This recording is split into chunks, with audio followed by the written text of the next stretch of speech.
friends, my name is Navina. I am studying third class. My school name is Vidya Jyoti English Medium School. My class teacher name is Jansi Miss. Today Telugu project work is Nagarjuna Sagar. Nagarjuna Sagar ఎక్కడ నిర్మించారు? కృష్ణా నదిపై గుంటూరు, నల్గొండ జిల్లాలోని సరిహద్దుల్లో నాగార్జున రెండు కొండల మధ్య నాగార్జున నిర్మించారు.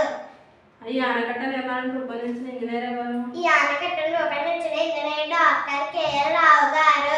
నాగార్జున సాగర్ ను బహుళ సాధక ప్రాజెక్ట్ అని ఎందుకంటారు? నాగార్జున సాగర్ రిజర్వాయర్లోని నీరు తాగడానికి, వ్యవసాయం చేయడానికి, విద్యుత్ ఉత్పత్తికి ఉపయోగపడుతుంది. అందుకే నాగార్జున సాగర్ బహుళ సాధక ప్రాజెక్ట్ అని అంటారు. ఇక్కడ విశ్వవిద్యాలయం ఎవరు నెలకొల్పారు? దాని గొప్పదనం ఏమిటి? బౌద్ధమత గురువు ఆచార్య నాగార్జునుడు ఇక్కడ ఒక విశ్వవిద్యాలయాన్ని నెలకొల్పారు. ఇతర దేశాల నుండి కూడా వచ్చి విద్యార్థులు వచ్చి చదువుకునేవారు. నాగార్జున కొండ మీద చూడదగిన ప్రదేశాలు ఏవి? నాగార్జున కొండ మీద చూడదగిన ప్రదేశాలు మ్యూజియం, బౌద్ధరామము, మహాస్తూపము, సింహవిహారం, అశ్వమేధ యాగస్థలి.